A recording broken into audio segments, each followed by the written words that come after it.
I was sitting at the kitchen table, drinking a coffee that had already cooled, when the cell phone vibrated. It wasn't a time for messages, not of that kind. My son always called. My daughter-in-law sent short and too polite messages. That notification, however, looked different before I even read it. A heavy presentiment crossed my chest, one of those that cannot be explained, they only feel. I opened the message slowly, as if time could protect me from what was coming. The words appeared on the screen with a coldness that did not match an ordinary request. My day changed there, before I even understood why. You need to see it with your own eyes. That sentence alone would be enough to put me on alert. It didn't say what it was or why I needed to see it. It continued, but come alone, and do not warn your son or your daughter-in-law. My heart raced in a strange, almost childlike way, as if I was about to do something wrong. Anyone who asks for secrecy like this is not thinking about anyone's good. The message didn't sound like care, it sounded like warning that something had already gone out of my control. And deep down, I knew that the silence required had a price. I stared at the screen for long minutes, rereading each word, trying to find some less threatening meaning. I thought about ignoring it, pretending I hadn't seen it. I thought about calling my son, telling him everything, asking for explanations. But something inside me said that this was exactly what they didn't want me to do. And this realization hurt more than the message itself. Realizing that someone was trying to keep me away from my own family lit up a wake-up call that I had never felt before. It wasn't pure fear. It was the feeling of being pushed out of one's own life. I've always been seen as fragile since my husband died. Not because I had changed, but because others decided that I needed to be taken care of. Gradually, they began to speak for me, decide for me, organize things that I never asked for help to organize. At the time, I thought it was poorly expressed love. Today, looking at that message, I understood that maybe it was something else. Perhaps my fragility was too convenient. Perhaps my loneliness had been observed, measured, and used against me. This thought made me close my eyes for a moment, trying to catch my breath. I got up from the chair with my legs slightly shaky and went to the bedroom to change my clothes. Every simple gesture felt heavier than usual. While buttoning my blouse, I looked in the mirror and saw a woman who did not recognize herself in that situation. I wasn't confused, I wasn't incapable, I wasn't invisible. But they were treating me as if I were. And that message was proof that something was being done behind my back. For the first time, I felt that my safety was not guaranteed, neither emotionally nor in any other way. The journey to the marked place seemed longer than it really was. Every traffic light, every corner increased my restlessness. My mind worked nonstop, creating scenarios, justifications, possible excuses. Perhaps it was a misunderstanding. Maybe someone wanted to warn me about something my son didn't know yet. I clung to these hypotheses because the alternative was too hard to accept. Accepting that the people I loved most might be involved in something against me required a strength I didn't yet know I had. Even so, I continued driving. When I arrived, the silence immediately bothered me. It was not a quiet silence. It was a tense silence, full of wrong pauses. Before I even entered, I heard muffled voices, conversations that ceased as soon as I opened the door. That abrupt interruption made me feel like an intruder in my own environment. The smiles that followed were too fast, too rehearsed. No one seemed really surprised by my presence, just uncomfortable. My stomach turned, and I knew I wasn't there by chance. I greeted everyone, trying to keep my voice steady, but I felt that something had already been broken. Glances were averted, hands hid papers, folders were closed in a hurry. It was like walking into a scene that had been interrupted seconds before the finale. I noticed too many details for someone who was supposed to be there just for a casual conversation. Every gesture denounced urgency. Every silence screamed guilt. No one explained anything to me. No one took the initiative to say why I had been called. And this absence of explanations spoke louder than any words. I sat slowly, feeling the weight of exclusion fall on me like a cold blanket. For the first time, I understood that there were decisions being made away from me, about me. This was not a family reunion. It was an operation, and I wasn't part of it. My name was there, my life was there, but my voice had been taken out of the equation. I felt a mixture of shame and indignation that burned me inside. Shame for realizing how much I was underestimated. Indignation for still trying to disguise this as care. I tried to start a conversation, ask simple questions, but the answers came short, mismatched, poorly fitted. The versions did not match. Each person said something slightly different, as if they hadn't agreed on the story properly. That gave me more clarity than comfort. Lies never hold up when they need to be repeated. I could feel like I was touching something that they preferred to keep buried. And the more I watched, the more evident it became that this plan had not begun that day. It was then that I realized the request for me to come alone was not to protect me. It was to isolate me, to prevent me from reacting early, from asking for help, from questioning out loud. They wanted to catch me off guard, weak, confused. They wanted me to accept whatever came, as I had accepted so many little things before. This realization fell on me like an electric shock. Something inside me began to move, still shy but alive. Maybe they still saw me as fragile, but I no longer felt totally broken. At that moment, I still didn't know exactly what was at stake. I didn't know the extent of the plan, nor the real risks I was taking. But he knew one thing with absolute certainty. That message had been the beginning of a silent war. And like it or not, I was inside her. I left that meeting with a heavy heart, but with my eyes open. Something had been awakened in me that day. And without even realizing it, I had taken the first step to stop being just the woman they underestimated. The fact that you chose to stay here listening to this story says a lot about who you are. What follows isn't just something I've lived. It's a truth that many people face in silence, within their own family. If you believe that stories like this deserve to continue being told, subscribe to the channel, because each subscription is what keeps these voices alive. I entered that house with the strange feeling of invading a space that had always been mine. Nothing had changed physically since the last time I was there, but everything seemed out of place, as if the air was heavier. The familiar smell no longer brought comfort. There was something wrong with the way the furniture was arranged, in the haste with which they closed the door behind me, as if they wanted to contain something. My heart was pounding, and I had to take a deep breath so as not to show how disconcerted I was. I still wanted to believe that it was all just an exaggeration in my head. The first few minutes were too uncomfortable to ignore. People spoke little and moved a lot, like actors who forgot the text. Gazes crossed the room in silence, asking for confirmation, approval, or caution. When I got closer, the conversations died in the middle of the sentence. It was impossible not to notice. That was no coincidence, it was standard. I felt invisible and watched at the same time, as if my presence was tolerated but unwanted. For the first time, I felt ashamed to be there, as if I were a problem to be managed. I sat on the couch trying to appear calm, but my hands gave away the tension. I pressed my fingers together, an old gesture I made when I needed to stand my ground. No one sat next to me. They kept a careful distance, almost too respectful. This distance screamed more than any confrontation. It was the space that is created when someone has already made a decision and fears being questioned.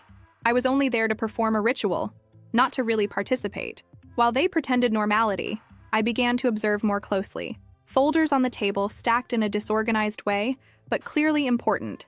Papers partially hidden under a magazine, as if someone had acted too quickly. An open notebook, hastily turned off as I approached. Every detail added to a growing sense of exclusion. I knew that house. I knew those people. And precisely because of that, I knew that something serious was being hidden from me. I tried to start a conversation, ask about banal subjects, but the answers came short, evasive, almost automatic. It was like talking to someone who was no longer present. My son avoided looking at me directly, and it cut me deeper than any harsh words. The daughter-in-law kept a rigid, polite, calculated smile. There was no heat there, just control. I felt small, diminished, as if my presence was just a temporary nuisance on a larger plane. The silence between one sentence and another began to suffocate me. It was a silence full of meanings, loaded with secrets. I realized that no one was willing to explain anything to me spontaneously. If I wanted answers, I would have to get them. And this realization brought me deep sadness. I never imagined that the day would come when I would need to beg for clarity within my own family. That house, which had once been a place of noisy meetings and laughter, now seemed like a silent courtroom.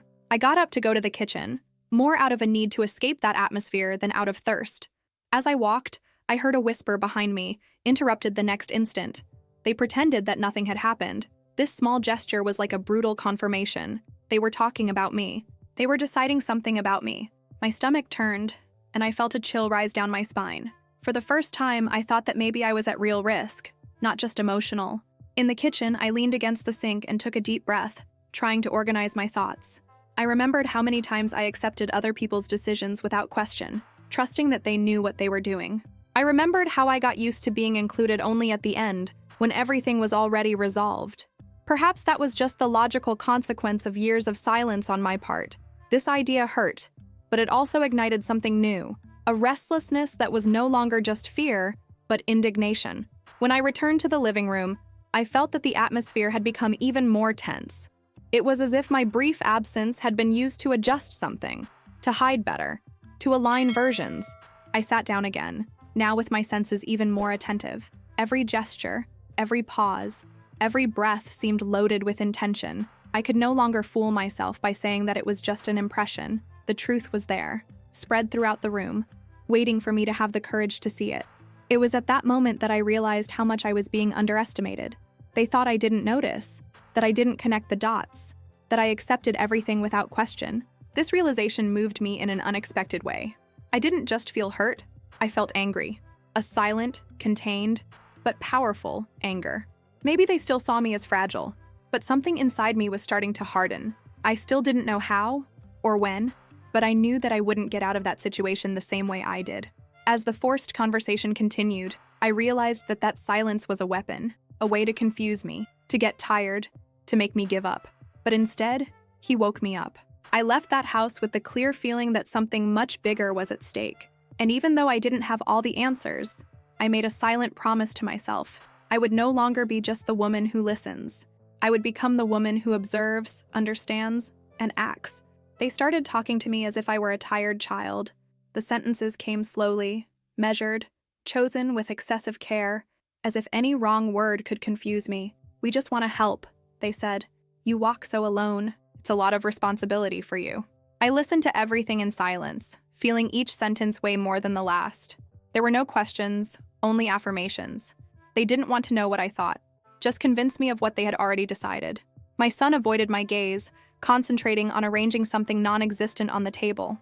The daughter-in-law assumed the speech with frightening naturalness, as if she had rehearsed that speech in front of the mirror. He spoke of security, of the future, of tranquility. Beautiful, hollow words, used to cover up something much harder. The more she spoke, the more I felt like they were trying to fit me into a narrative that wasn't mine. I didn't recognize myself in that fragile woman they described. When I tried to interrupt, saying that I was fine, that I had been minding my own business for years, I was gently cut off. "We know, Mom, but things change," my son replied with a tense smile.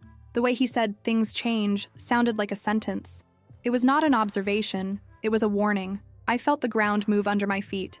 It was as if they were preparing the ground for something that I still didn't see completely, but could already feel. They began to cite small, banal, out-of-context episodes. A day when I forgot to return a call, a bill paid late, a rescheduled medical appointment. Every detail was used as proof that I needed help. I listened in disbelief, trying to remember if it really happened that way. For the first time, I felt doubt about my own memory, and that scared me more than any direct accusation. The feeling of being pushed to a place I didn't choose made me swallow hard.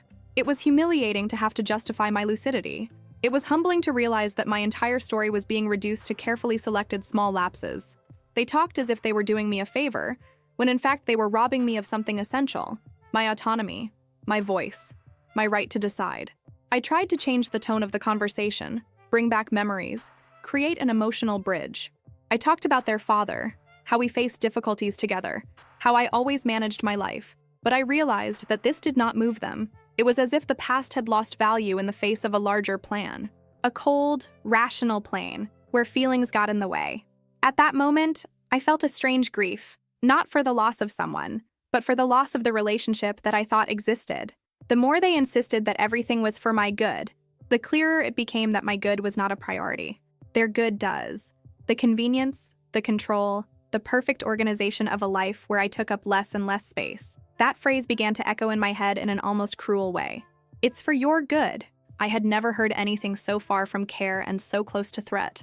My body reacted before I could even organize my thoughts. The cold hands, the tight chest, a slight dizziness that I had to disguise. Perhaps they interpreted any physical sign as confirmation of the narrative they were constructing. So I forced myself to take a deep breath, to maintain my posture. I couldn't afford to look weak at that moment. Not yet.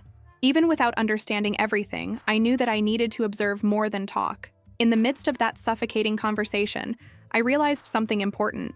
They weren't improvising. There was an order, a logic, a clear sequence in what they said. One followed the other without contradicting each other, as if each answer was already ready. It chilled me inside. Nobody puts together a speech like this all of a sudden. That had been thought about, adjusted, repeated. The realization that that plan was not recent left me breathless. I pretended to agree at times, just with my head, just enough for them to continue talking. The more they felt safe, the more they missed details. Vague dates, meetings mentioned in passing, people involved that I didn't know. Every word was a clue. I was no longer just a confused woman listening.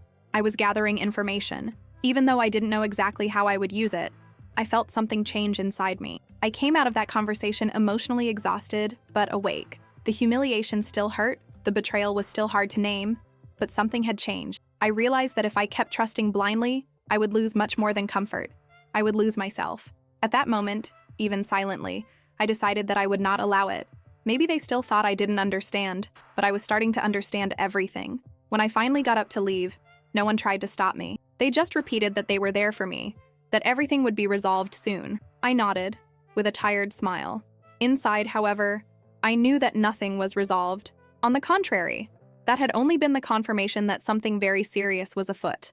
And for the first time since it all began, I felt I needed to act, even if I didn't know how yet. When everyone dispersed around the house, I felt that this was my only chance to understand what was happening. It wasn't a brave decision. It was pure instinct. Something inside me said that if I left without looking around, I would miss the only opportunity to see the truth. I walked slowly, as if I didn't want to attract attention, pretending to look for the bathroom. Each step seemed to echo too loudly in my ear. My heart beat strongly, not with guilt, but with urgency. I passed through the room again and my eyes went straight to the table. The folders were still there, now slightly apart, as if someone had tried to organize too quickly. I approached carefully, feeling a chill run through my arms. I touched the edge of one of them, hesitated for a second, and then opened it. He didn't know exactly what he was looking for, he just knew he needed to look. The paper was there, right at the top, as if it had been forgotten in the hurry. It only took a quick reading for the floor to disappear under my feet. The words guardianship, incapacity, and administration of assets jumped out before my eyes. I read and reread it, hoping that my mind was playing a trick on me. It wasn't. My name appeared there, printed in a cold, technical, distant way. It was as if I was reading about someone else, someone I didn't know, someone who didn't have a voice. I felt a heat rise up my face, followed by nausea that forced me to hold on to the table so as not to fall. That was not a future conversation. It was a plan in progress. I closed the briefcase quickly when I heard footsteps approaching. My body reacted before the thought. The fear of being caught tampering with it crossed me, but it was less than the indignation that grew inside me. I sat back down, trying to keep my face neutral, while my mind spun nonstop. Everything started to make sense in a cruel way. The rehearsed lines, the condescending tone, the request for me to come alone. They weren't just talking. I was preparing to be taken from my own life. While they pretended normality, I no longer heard the words, only what they hid. Every phrase of caution now sounded like a threat. Each smile felt like an attempt to keep me calm until it was too late. I felt a mixture of anger and sadness so intense that I had to bite the inside of my cheek so I wouldn't cry right there. That wasn't just an emotional betrayal. It was a real attempt to erase me legally, to turn me into someone incapable in the eyes of the world. The most painful thing was not the role itself, but realizing how long it must have been planned. Nothing there seemed improvised. Dates, specific terms, references to medical evaluations that I never did. Everything indicated preparation, patience, coolness. I thought about how many times I trusted, how many times I signed documents without reading them carefully, how many meetings I stopped going because they told me it wasn't necessary. Each memory now came loaded with a new meaning, and it cut me inside. I stood up again, this time with the certainty that I could not show anything. If they realized that I had seen that document, they could speed up the process. She needed to leave there maintaining the image they expected, the confused, tired, docile woman. This realization embarrassed me, but it also gave me clarity. If they wanted to underestimate me, I would use that to my advantage. I swallowed my tears, straightened my shoulders, and walked back into the room with calculated steps. The conversation continued for a few more minutes, empty and forced. I nodded, answered little, observed a lot. Every word spoken confirmed what I had seen. They talked about deadlines, about solving it soon, about avoiding wear and tear. They didn't talk about me as a person, but as a problem. That hardened something inside my chest. The pain was still there, but it was beginning to mix with determination. I was no longer just the victim of that situation. I was the only one who knew exactly what was at stake. When I finally said goodbye, no one tried to walk me to the door. I found it curious how relieved they seemed to be with my departure. Perhaps they believed that everything had gone according to plan. Maybe they thought I hadn't seen anything, understood nothing. I got into the car with shaky hands, took a deep breath, and closed my eyes for a few seconds. The image of that paper did not leave my mind. My name, my life, reduced to cold legal terms. On the way back, reality imposed itself in full force. I was in danger. Not physical, perhaps, but cool, emotional, existential. If that plan went ahead, I would lose my house, my money, my decisions. I would lose my identity. This awareness was like a punch in the stomach, but also like a call. Something needed to change. And fast. I still didn't know how or who I could count on, but he knew with absolute certainty that he could no longer remain silent. When I parked at home, I remained a few minutes inside the car, looking at my own hands. The same hands that raised a child, that supported a family, that were now considered incapable. I felt tears flow, not of weakness, but of revolt. That night marked the end of a naivety that I had carried for years, and without fully realizing it, it was there that I began to stop being just the betrayed woman. It was there that I began to prepare to fight. That night, I hardly slept.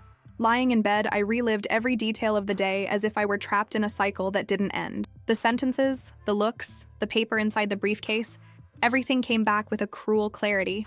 I tried to convince myself that maybe I was exaggerating, that maybe there was a less serious explanation. But fear is not born out of nowhere. It grows when intuition recognizes a real danger, even though the mind struggles to accept it. I got up before dawn and walked around the house in silence. I ran my hand over the furniture, the old photos, the objects that told my story, all that has always been my refuge, my safe territory. For the first time, however, I felt that I could lose everything without even being consulted. The idea of someone deciding my future while I was still lucid and conscious took my breath away. It was not only the material loss that scared me, but the possibility of being treated as someone who no longer exists. I sat at the kitchen table with a cup of coffee that I could barely drink. My mind began to connect dots that had previously seemed too loose to form a clear drawing. Small attitudes of the recent past have gained new weight. Insistent suggestions for me to sell the house, comments on my memory, the rush to organize my finances. All of this, which I had accepted as a concern, now felt like part of a carefully written script. The doubt began to turn into something heavier. What if they had already advanced more than I imagined? What if other people were already involved? Lawyers, doctors, bank employees? The feeling of being surrounded by invisible decisions made me feel small, vulnerable.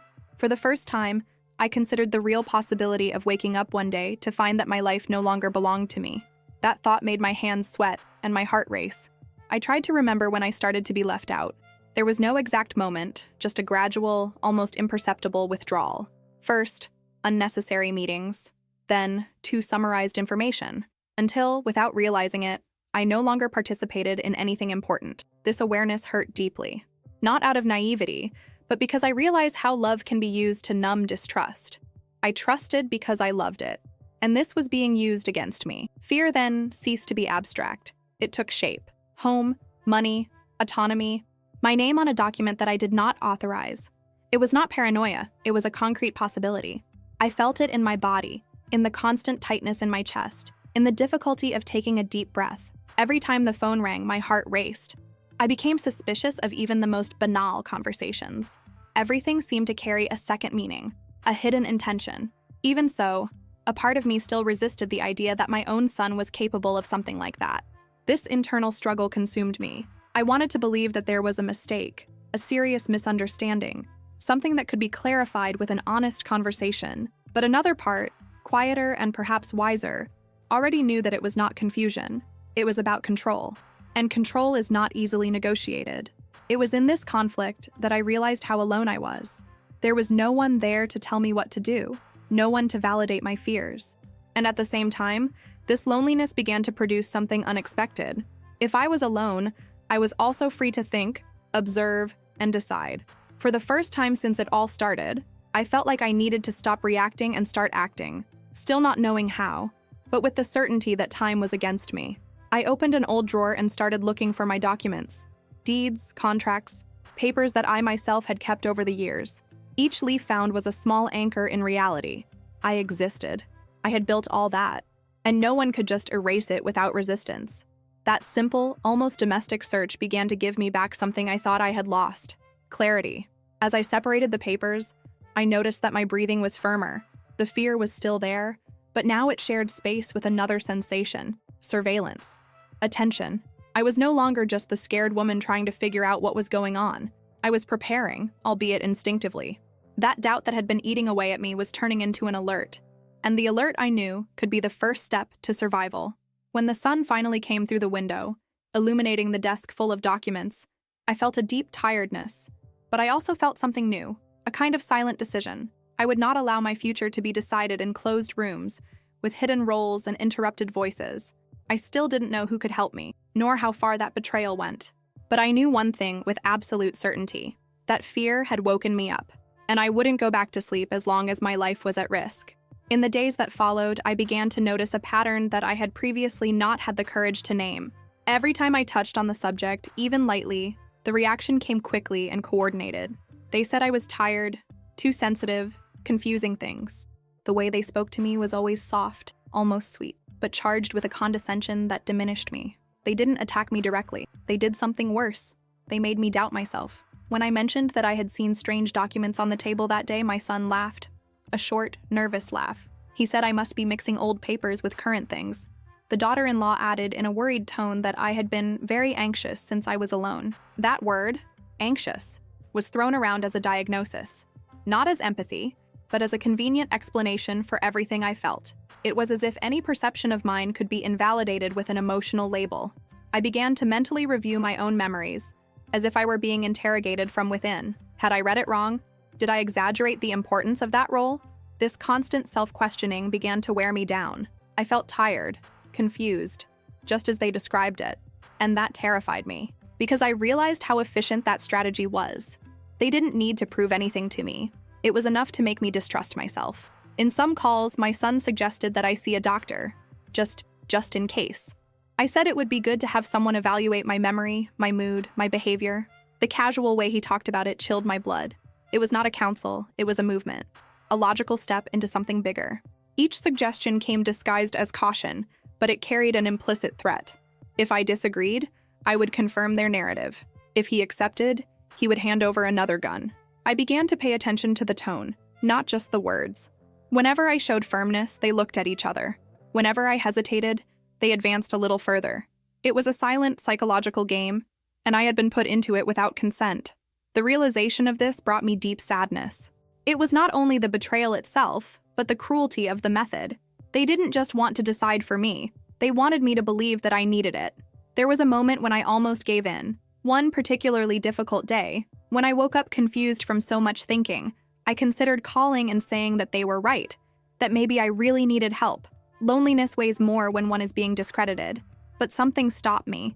Maybe pride, maybe survival, perhaps the clear memory of who I had always been before they began to reduce me to a fragile and convenient version. I started to write things down in a notebook. Dates, exact phrases, subtle changes in behavior. At first, it seemed like an exaggeration, but I soon realized that it helped me keep the ground under my feet. When doubt arose, I reread my own notes. There were the contradictions, the repeated details, the invisible script. That gave me back confidence. It wasn't crazy. It was standard, and patterns can be disassembled. The more I observed, the clearer the strategy became. They wanted to tire me out, confuse me, make me give up questioning. Gaslighting did not come as aggression, but as a gentle, daily, corrosive insistence. And I felt the impact of that on my body. Headaches, insomnia, a constant knot in the stomach. My body reacted to the silent violence that my mind was beginning to understand. Despite this, something has changed inside me. With each attempt by them to diminish me, I became more attentive, more careful. I learned to talk less and listen more. Not to react immediately, to be saved. That woman they called confused was actually getting more strategic. I still felt fear, but I was no longer paralyzed by it. Fear had become a focus. I realized then that they counted on my emotional fragility to win, but they didn't count on my ability to learn quickly. I might have looked shaken, but I was awake as never before. Each conversation became a collection of data. Each attempt to discredit me became silent proof that something very wrong was happening. And little by little, I began to understand that surviving that would require not immediate confrontation, but intelligence. At that stage, I accepted a hard truth. I couldn't rely on them to protect me. If I wanted to maintain my autonomy, I would need to act cautiously and coldly, even if it meant swallowing the pain for a while longer. It was not weakness. It was strategy. And for the first time since the beginning of everything, I felt like I had a choice. Even in the midst of the manipulation, I still owned my mind. And that, I knew, was something they hadn't been able to get out of me yet. It was almost by chance that I found someone willing to listen to me without interrupting me.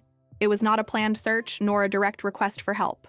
It happened in a simple conversation, one of those that start without pretense and end up changing everything.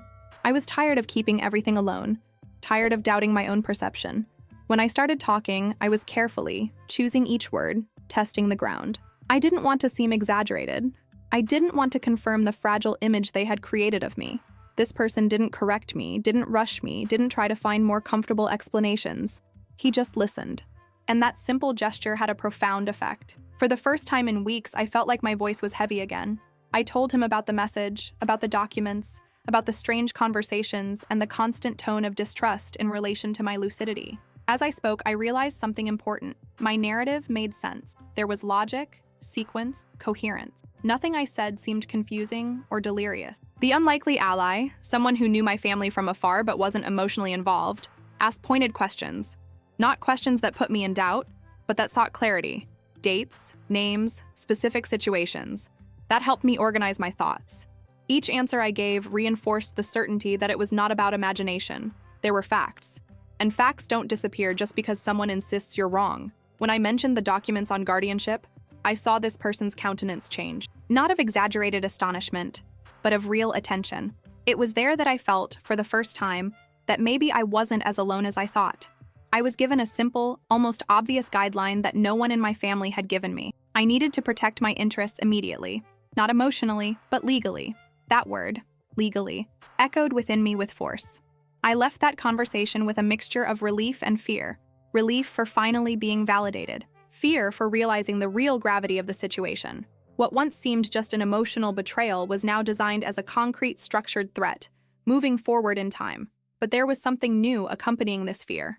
Direction. For the first time, I had a next step, albeit a small one, and that made all the difference. I began to understand that asking for help was not a sign of weakness, but of intelligence. My ally did not promise miracles nor quick fixes. He promised clarity. And clarity, at that moment, was all I needed. I started to gather information with more method. I reviewed old documents, organized dates, separated what was supposition from what was fact. That external organization reflected something that was also happening inside me. The most curious thing was to realize how my posture began to change naturally. I spoke less with my family, but I observed more. He responded calmly, without unnecessary confrontations. They seemed more secure, perhaps believing that the strategy was working. Little did they know that every word spoken was now filtered, recorded, analyzed. The woman they thought was confused was actually becoming more and more conscious. My ally alerted me to something I hadn't yet considered in depth. If the plan had existed for years, other steps could already be underway. Bills, signatures, powers of attorney. It made me feel bitterly cold, but it also reinforced the urgency. There was no more room for hesitation. I needed to act before I reached a point of no return. And this time, I wasn't reacting on impulse, but by strategy. I came to understand that this fight would not be won with emotional outbursts or direct accusations. It would be overcome with patience, preparation, and calculated silence. This required a kind of strength that I was still learning to access. Not the force of immediate confrontation, but the force of intelligent resistance. That realization transformed me profoundly. I no longer saw myself as just a victim of an unjust situation, but as someone capable of getting through it. That night, when I got home, I sat alone in the living room in silence. For the first time in a long time, silence did not suffocate me. He gave me space to think, plan, breathe. I was still hurt, betrayed, vulnerable, but now I had something I didn't have before: external support and renewed confidence in my own lucidity. That changed everything. The silent war continued, but I was no longer disarmed. And it was there, in that simple and discreet moment, that I realized the real beginning of my transformation. I still looked like the fragile woman they saw, but inside, something was solidifying.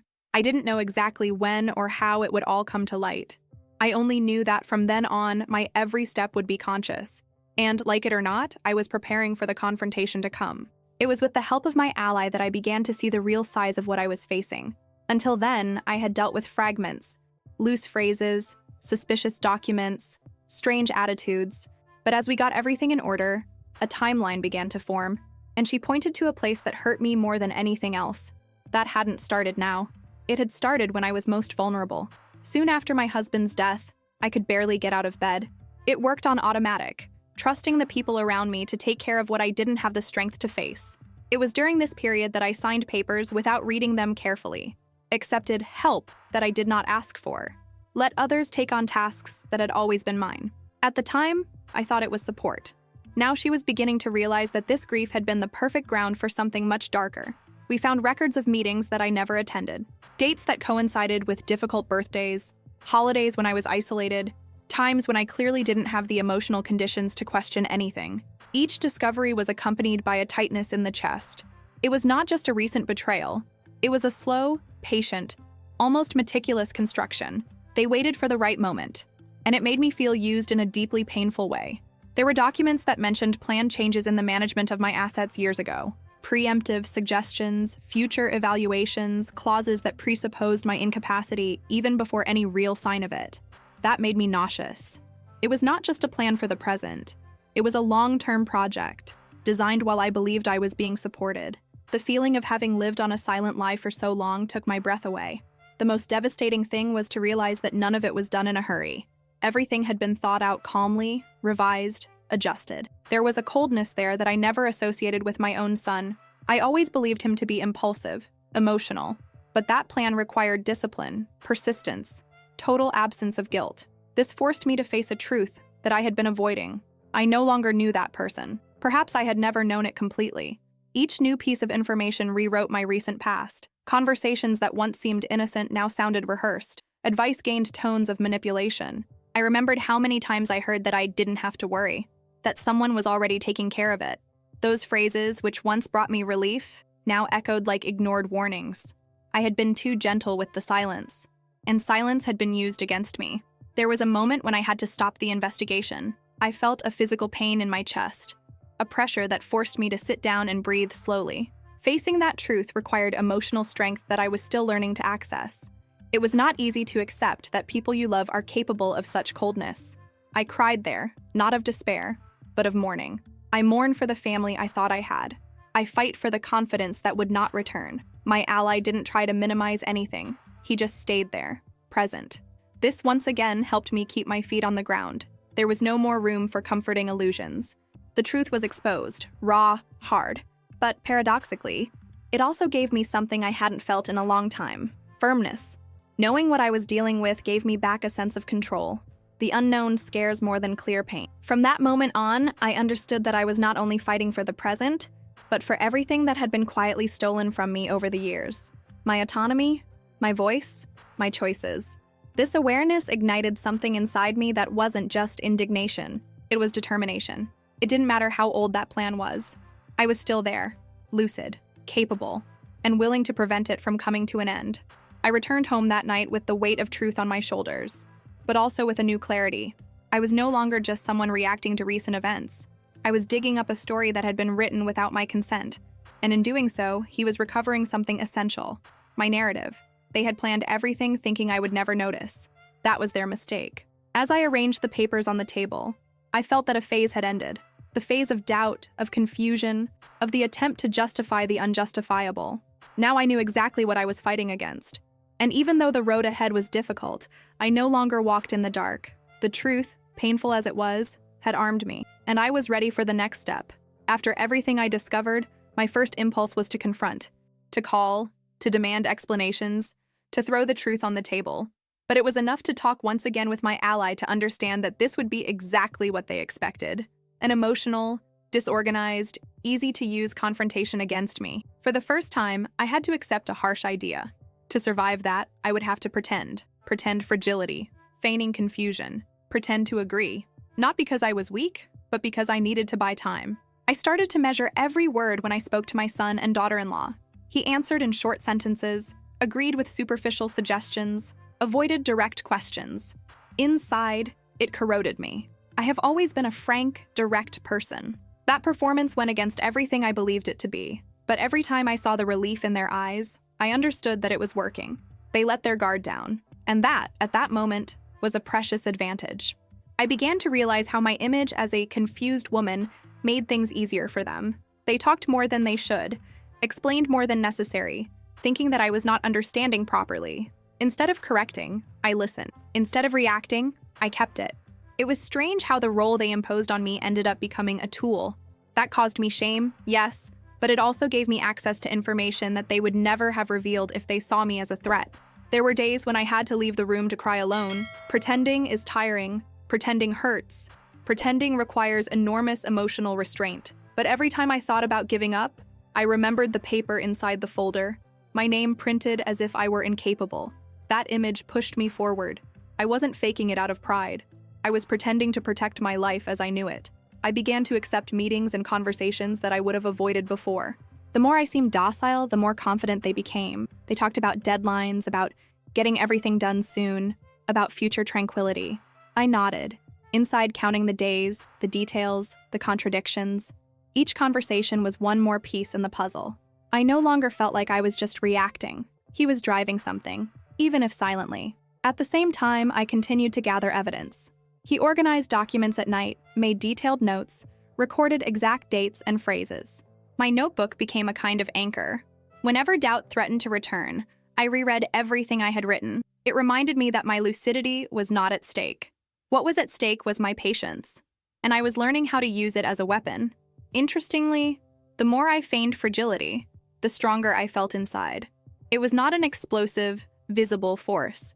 It was something solid, silent, difficult to break. I began to see that phase as a crossing, not permanent, but necessary. I had to cross that minefield without alerting those who had built it. This required coolness, something I never imagined I would need to use against my own family. There were times when I wondered if I was becoming someone I didn't recognize, if that strategy wasn't hardening me too much. But whenever this doubt arose, I remembered the final goal. It was not revenge. It was survival. It was dignity. I didn't want to destroy anyone. I just wanted to prevent them from destroying me. This clarity helped me move forward without losing myself. I also realized that pretending did not mean accepting. It meant choosing the right moment. I wasn't retreating. I was positioning myself. Every silence of mine had an intention. Each apparent agreement was calculated. That gave me back a sense of control that I hadn't felt in a long time. Even though I was underestimated, I was active. Even though I was in disbelief, I was building something. At the end of that phase, something became clear to me.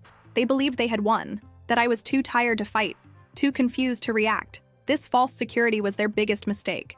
I still looked like the same fragile woman as before, but inside, I was no longer that person. The victim was staying behind. In her place, someone more attentive, more strategic, more difficult to take down began to emerge. And as they moved forward with confidence, I prepared myself in silence. He knew that time was narrowing, that soon I would have to get out of that role and show myself in full. But not yet. It was not yet time. Pretending at that moment was not cowardice. It was survival. And I was determined to get through that phase alive, whole and ready for the coming confrontation. I started to treat each day as an opportunity for collection. Nothing was too small to ignore. A sentence said too quickly, a comment made unintentionally, an email sent in the wrong tone. Everything had value. I no longer relied on memory alone. He trusted the record. He wrote down times, exact words, changes in behavior. That gave me security. It was as if, with each note, I reaffirmed to myself that I was seeing everything clearly. I started by reviewing old documents with a care that I never had before. Deeds, bank contracts, medical forms. Amid yellowed papers, I found subtle but revealing inconsistencies. Subscriptions on dates when I barely left the house. Authorizations that I did not remember having granted in that way. Nothing screamed immediate illegality, but everything pointed to a silent, calculated drive. That gave me a mixture of revolt and focus. I started to observe the telephone conversations more closely. Whenever they mentioned deadlines, I asked them to repeat them. Whenever they talked about getting it done soon, I pretended not to understand.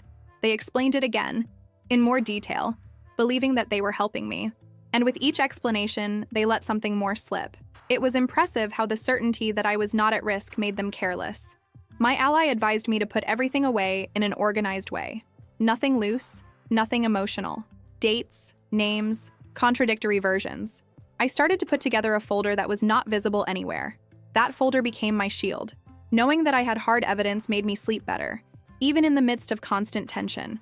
I was no longer just resisting. I was building a defense. There was a moment when I got access to messages that shouldn't have reached me, conversations in which my name was treated as a problem, as an obstacle. There was no affection, no real concern, just strategy. Reading that hurt more than I expected. Even prepared, seeing the coldness written without disguises was like receiving a direct blow. I had to stop, breathe, compose myself before continuing, but I didn't look away. Each piece of evidence gathered strengthened something inside me. It wasn't just anger, it was conviction. The certainty that I was not wrong, exaggerating, or misinterpreting. That was real. And more importantly, it was defensible. For the first time, I seriously thought about the possibility of exposing everything. Not out of revenge, but out of necessity. If I didn't defend myself, I would be swallowed up by that narrative they were trying to impose. I started to wonder when the right time would be. It wasn't yet. The pieces needed to be complete. I needed to know exactly how far they had gone and how far they intended to go. Patience continued to be my greatest ally. Pretending was still part of the plan, but now with a clearer purpose. I knew what I was waiting for, and that made all the difference. My body started to respond differently as well. Anxiety no longer paralyzed me. It turned into an alert. I woke up tired, yes, but determined. Each day that I managed to advance a little more in the organization of the races was a small, silent victory. They didn't realize it, but I was ceasing to be reactive. I was getting ready to turn the tables on me. There was a night when I spread all the documents on the table and watched them in silence. That was the materialization of betrayal, but also of my resistance. Each role represented their attempt to erase me, and each paper there, kept by me, represented proof that I was still present, lucid, and capable. That moved me in an unexpected way. I realized then that it was not just about winning a future legal dispute. It was about recovering my identity. They tried to reduce me to a condition, to a convenient label. But that evidence said otherwise.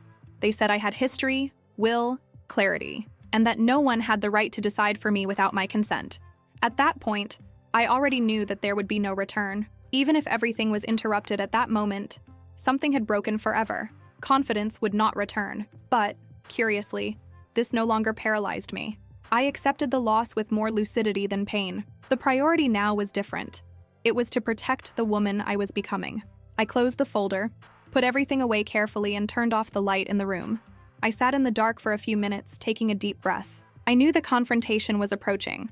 I still didn't know exactly what it would be like, but I knew I was ready. Not ready emotionally, perhaps, but ready strategically. And that was something they never imagined when they decided to underestimate me. This is the hardest part to tell, because by revealing it, I give up the last layer of silence that still protected me. Talking about it means exposing choices, losses, and pains that I carried alone for a long time. If you have come this far, it is because you understand that some truths are too expensive to remain hidden. Subscribe to the channel, not as a support for me, but as a way to preserve voices like this, so they don't disappear when they need to be heard most. The confirmation of the deadline came too casually not to be calculated. In a seemingly harmless conversation, my son commented that soon everything would be resolved and that I would no longer have to worry about certain responsibilities. The way he spoke, almost relieved, made my stomach sink. It was not an assumption, it was a schedule. Something was already scheduled, organized, about to be executed. At that moment, I understood that time had ceased to be just a pressure factor. He had become a real threat. I spent the rest of the day with that phrase hammering in my head. Soon, vague words, but loaded with urgency. For the first time since it all began, I felt a more direct, almost physical fear. It was no longer about gathering evidence or observing behavior. It was about preventing something that was about to happen. If I took too long, if I miscalculated, I could wake up in a reality where my choices would no longer exist. This possibility left me in a constant state of alert. I talked to my ally that same night. For the first time, we are not talking about hypotheses, but about real deadlines. There were clear signs that a legal move was near. Meetings, documents in the final phase, more confident speeches. Everything indicated that they believed they were in the final stretch. This perception was harsh, but also enlightening. I needed to stop just preparing. I needed to decide when and how to act. The weight of the decision fell on me hard. If I advanced too early, I could expose my cards without securing sufficient protection. If he waited too long, he could lose everything. This tension accompanied me for days, taking away my sleep, tightening my chest. He walked around the house at night, thinking about every possible scenario, every consequence. I never imagined that I would have to calculate risks in this way within my own family. I began to notice subtle changes in their behavior. A greater haste, less patience for my questions, more attempts to reassure me. It was as if they wanted to keep me calm until the last minute. This false tranquility gave me goosebumps. The more they tried to convince me that everything was under control, the more I felt that something decisive was approaching. They no longer had the care they had before. Their confidence was turning into carelessness. My body felt the proximity of the impact even before my mind accepted it. I woke up with my heart racing, my thoughts racing ahead of the day. At times, I had to stop and take a deep breath so as not to panic. But strangely, along with fear came a harsh clarity. I knew exactly what was at stake. And knowing that, as scary as it was, also gave me focus. I started to review everything even more rigorously. Every test, every note, every detail needed to be in the right place. There was no margin for error. The feeling was that he was preparing to cross a narrow bridge, knowing that any misstep could be definitive. This awareness left me exhausted, but also strangely centered. I could no longer afford to falter. There was a moment when I thought about giving up everything, selling the house, moving away, accepting an intermediate solution just to have peace. This temptation lasted a few minutes. It was enough to remember the paper with my name, the word disability, printed without my consent. That was not peace. It was erasure. And I didn't survive everything I lived through to end up like this, reduced to a decision made by others. It was then that something inside me took hold for good. It was not courage in the romantic sense of the word. It was determination, a cold certainty that I would go all the way, even if it cost relationships, comfort, illusions. I could no longer pretend indefinitely. The deadline required action. And like it or not, I was ready to cross the line that separated silence from confrontation. At that point, I no longer cared about being seen as ungrateful, difficult, or exaggerated. These labels have lost their power. What mattered was to get out of that whole situation, with my autonomy preserved. I had proof. He was clear. He had support. The fear still existed, but it no longer controlled me. He walked beside me, not in front of me. That night, I sat alone and did something I hadn't done in a long time. I made a decision without asking anyone for approval. I decided that I would no longer expect to be pushed out of my own life. Their deadline would not be mine. I would choose the moment. And when he did, there would be no turning back. That decision marked a point of no return. The next time we met, nothing would be the same as before. As I turned off the lights in the house, I felt a mixture of fear and force run through my body. I knew the confrontation was near. I knew it would be tough, public, and definitive. But I also knew that I was no longer going to him as a victim.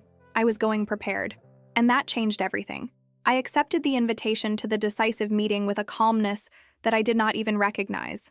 On the other end of the line, my son seemed satisfied, almost relieved. He said that it would be just a formality, that everything was on track, and that I could finally rest.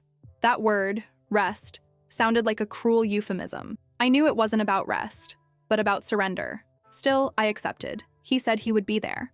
And when I hung up, I felt something strange. It wasn't fear, it was readiness. In the days leading up to the meeting, I prepared myself in silence. I didn't just review documents, I reviewed myself. I observed my reactions, controlled impulses, organized thoughts. I couldn't get there as someone too wounded to speak clearly. It needed to be precise, objective. Every detail mattered. It wasn't just a family reunion, it was a carefully set stage, and I needed to go into it knowing exactly what role I was going to play. The night before, I hardly slept. Not out of anxiety, but out of awareness. My mind was alert, going over possible scenarios, answers, disqualification attempts. I knew they would try to interrupt me, confuse me, paint me as emotionally unstable. They had done this before. The difference now is that I was prepared. I wouldn't discuss feelings. I was going to present facts, and facts do not tremble. I arrived at the place before the agreed time, not out of nervousness, but out of strategy. I wanted to feel the environment, observe who would be present, understand the dynamics before everything started. When I saw some people I didn't expect, professionals, not family members, I had confirmation of what I already suspected. That was not a conversation. It was a procedure. And I was his object. Or at least, that's how they thought. My son greeted me with a rehearsed smile, one of those that do not reach the eyes. The daughter-in-law maintained her impeccable, confident, almost triumphant posture. They were confident. Too much. They believed that I was there to listen, accept, and sign. It was visible. They spoke to each other with familiarity, as if already celebrating an early victory. This confidence of theirs gave me something unexpected. Advantage. When the conversation began, I let them lead. I heard speeches about care, about the future, about security. The same words as always, now spoken with more formality. I nodded silently, observing every detail. They did not realize that as they spoke, they were in a hurry. Haste to conclude, to close, to close. Those who are in a hurry usually believe that the other no longer offers resistance. The time came when I was asked to speak. The silence that formed was heavy, almost solemn. I felt all eyes on me, evaluating, measuring, expecting a predictable reaction. I took a deep breath and started slowly. I didn't defend myself. I didn't attack. I just organized the facts, one by one. Dates, documents, phrases, contradictions. With each point presented, I felt the environment change. Their security was beginning to crack. I realized the exact moment when I stopped being underestimated. That's when they interrupted me, and I continued. Without raising your voice, without hesitation, I just kept going. That baffled them. The frail woman they had been waiting for was not there. In her place, there was someone centered, prepared, impossible to easily disqualify. I saw gazes cross. I saw the tension rise. The narrative they had built was beginning to crumble. It was not an explosive confrontation. It was something deeper. A slow, meticulous disassembly. Each piece of evidence presented took away a piece of their moral authority. Every question I asked required answers that didn't come, and when they came, they were insufficient. For the first time, it wasn't me who looked confused. It was them. And that completely changed the game. In the end, the silence that settled was different from all the others I had ever experienced. It was not a silence of exclusion, but of impact. I felt that something had turned there. It was not yet the end, but it was the beginning of the collapse of their plan. I left that meeting with my heart racing. Yes, but with my head held high. I had crossed the line. And from that moment on, nothing could be resolved without me being at the center of the decision. As I walked outside, I felt the weight of what I had done. There was no turning back. Relations were irreversibly wounded. But curiously, this no longer paralyzed me. I hadn't gone into that room to save ties. I went in to save myself. And that I had done. When I got home, I sat alone for a few minutes, in silence. The announced confrontation had taken place. Not in the way they expected, nor in the way I feared. There was still a difficult road ahead, consequences to face, final decisions to be made. But one thing was clear. I was no longer the woman who accepted being pushed. The truth had been told, and now the world would have to deal with it. The hearing took place a few days later, and this time there was no more room for staging. The atmosphere was formal, cold, completely different from the rooms where everything had been planned on the sly. There, no one called me confused, nor did I try to soften words with false concern. Each sentence had weight. Each document needed to stand on its own, and I arrived prepared for it. I sat with my hands firmly on the table, feeling my heart beating strongly but regularly. It wasn't nervousness, it was concentration. I looked around and noticed something I had never seen before. My son avoided my gaze. The daughter-in-law maintained a rigid posture, but there was tension there, difficult to hide. For the first time, they did not control the environment. They couldn't control the pace, and they definitely didn't control the narrative anymore. When they gave me the floor, I didn't talk about hurts. I didn't talk about emotional betrayal. I spoke of facts, of documents signed without adequate explanation, of decisions made during my grief, of repeated attempts to question my lucidity without real medical basis. Each point was supported by evidence, records, dates. I saw, little by little, the story they told unravel before everyone. There were attempts to interrupt, cross-comments, hasty explanations. None of this worked. For the first time, I didn't have to defend myself emotionally. I just presented what existed. And what existed was enough. The silence that formed after each revelation was heavy, uncomfortable. Not for me, but for those who believed they could silence me with soft words and hidden papers. The most intense moment came when they questioned my ability. That which had been used against me for so long now needed to be publicly sustained, and it wasn't. There were no reports, there were no independent evaluations, there was nothing but convenient assumptions. I felt something inside me completely align in that instant. Everything they tried to use to diminish me turned out to be fragile in the light. I noticed the turn not in a specific phrase, but in the change in the air of the room. The attitude of those present has changed. The look of those who conducted the process ceased to be neutral and became attentive. The questions began to be directed at them, not me. For the first time since the beginning of everything, I was not the focus of distrust. They were. There was a moment when my son tried to explain intentions, to talk about care, about love, but it was too late. Intentions do not cancel actions, and actions had been clearly exposed. I listened to everything with a firm silence, without reacting, without provoking. I didn't need it anymore. The story spoke for itself, and that was liberating in a way that I had never experienced. When the preliminary decision was announced, I felt a huge weight leave my shoulders. Their plan was suspended, annulled until further evaluation. Nothing else could move forward without my clear and recorded consent. That simple sentence had a profound impact. It was the formal recognition of what I had been struggling to prove. I was lucid. I was in control. I existed. I didn't celebrate. He doesn't smile. I just took a deep breath. The victory at that moment did not taste of joy but of relief. A dense relief, almost tired. I looked forward, not at them. I didn't need it anymore. The confrontation had happened, not in shouts, but in truth. And the truth had won. As I left the building, I felt the sun on my face in a different way. It was not euphoria. It was consciousness. Nothing would ever be the same again. Relations were broken, perhaps forever. But I was whole. I walked slowly to the car, feeling each step as a silent confirmation that I had crossed something too big to ignore. On the way back, I thought about all that I had lost and all that I had preserved. I lost the illusion of family protection. I lost my emotional innocence. But I preserved my autonomy, my dignity, my voice. That exchange, as painful as it was, had a deep meaning. I had not been spared the pain, but I had been spared the erasure.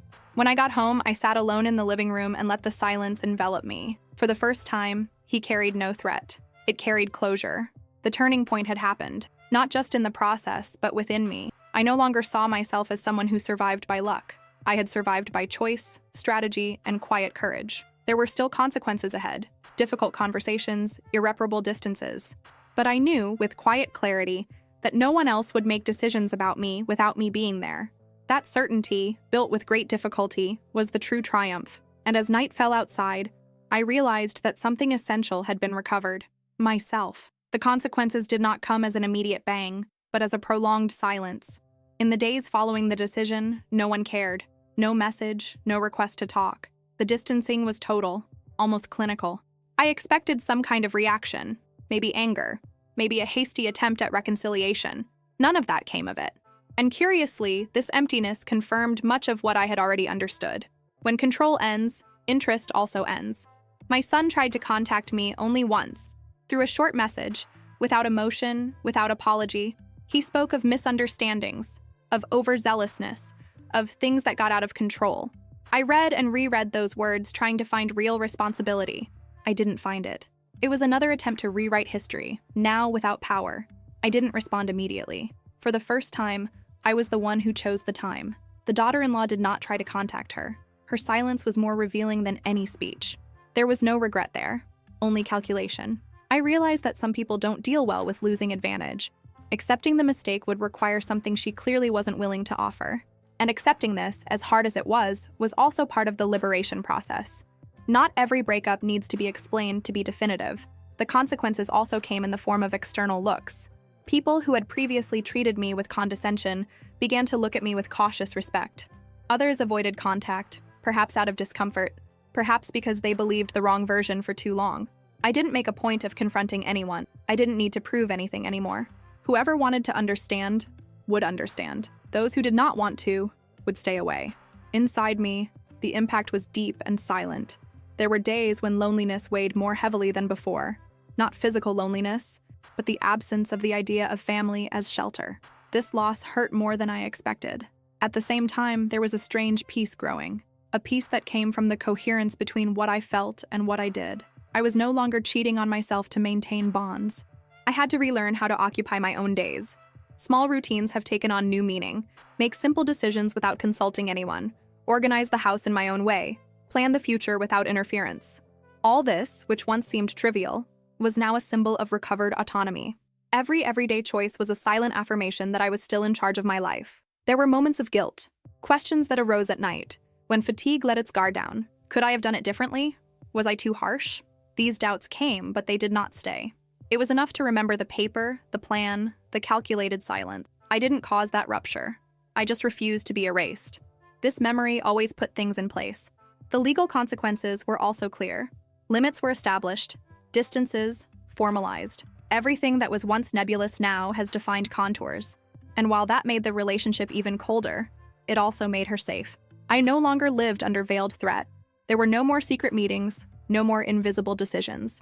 This predictability, even harsh, brought relief. Over time, I realized that I no longer felt the need to justify my choice. In the beginning, there was an almost automatic desire to explain, to be understood. This need has been disappearing. Not all breakups need consensus to be legitimate. I had done what needed to be done. The rest was not under my control, and accepting that was also liberating. The woman who left that process was not the same as the one who entered. I hadn't become cold, but I had become lucid. I learned to recognize limits, to be suspicious of overzealousness, to value my own perception. This transformation did not come without scars, but each scar carried learning. I no longer confused love with obedience, nor care with control. By the end of that phase, it was clear that the consequences were not just losses. They were redefinitions of bonds, of expectations, of identity. I had not won in the traditional sense. I had gone through something that cost me dearly, but it had come out in one piece. And that, at that point in my life, was everything. Life has not returned to what it was before. And over time, I realized that I shouldn't even have. That version of me, which trusted without question and accepted other people's decisions to preserve harmony, no longer existed. In her place, there was someone quieter, firmer, more attentive. It was not bitterness. It was consciousness. I had gone through something that changed me from the inside, and denying it would be a new form of betrayal of myself. Rebuilding life was not a grandiose gesture. It was a daily process. It started with small choices, reorganizing documents, redefining boundaries, deciding who would have access to me. I started to value my time in a way I had never done before. I learned to say no without explaining too much. I learned to listen to my intuition without asking permission. Each step was simple, but loaded with meaning. There were days of intense loneliness. Not physical loneliness, but the one that comes when an old emotional structure is broken. At times, I missed the idea of family, not the people themselves. It hurt to accept that that bond was no longer secure or honest, but at the same time, there was a deep relief in no longer having to pretend, in no longer having to shrink to fit into other people's expectations. I started to surround myself with few people, but real ones. Relationships where I didn't need to prove lucidity, nor justify decisions, where my age was not seen as fragility, but as experience. These new connections did not erase the past, but they helped me build a more solid present. I was no longer looking for approval. He sought respect, and that made all the difference. Contact with my son became distant, protocol. There was no full reconciliation, only a cold, limited coexistence, possible within the new limits. It hurt to accept this, but no more than it hurt to almost lose myself. I understood that some relationships are not rebuilt, they are transformed. And insisting on what has already broken only prolongs the wound. Over time, I realized that my posture changed even physically. She walked more upright, spoke more clearly, maintained silences without guilt. People started to look at me in a different way. Not because I was looking for it, but because something in me had become non-negotiable. I was no longer available to be diminished. This presence, firm and calm, was the result of everything I went through. I didn't become harsh in the sense of insensitive. I kept feeling, getting emotional, remembering, but there was something new there, an internal structure that didn't break easily. I had learned that dignity is not asked for, it is sustained, that love does not require erasure, that aging is not losing value, it is gaining depth. Sometimes I still think about how everything could have been different. These reflections come, but they do not dominate me. I did what I needed to do with the tools I had at that time. I survived, I repositioned myself, I rebuilt myself. It was not a happy ending in the classic sense. It was an honest ending, and that, for me, is worth much more. Today, when I look back, I don't just see betrayal. I see a late but powerful awakening. I see the woman who was almost silenced, and the woman who chose not to disappear. This trajectory did not leave me intact, but it left me whole, and that's what matters. I am no longer the underestimated woman who entered that house in silence. I am someone who knows your limits, your strength, and your value. I didn't have to shout to prove anything. I just remained. And in the end, that's what saved me. I haven't gone back to who I was before. I became something new, more aware, firmer, a woman of steel. If this story touched something in you, share this video. Not because it is my story, but because it reveals patterns that repeat themselves in silence in many families and power relations. By sharing, you can reach someone who needs to hear it right now. Turning that gesture into an act of solidarity is like breaking a cycle that shouldn't continue. I'll stay here, reading each comment carefully. Tell me, from which city or country are you watching? And what about this story stayed with you? His words are not lost here. They really reach me.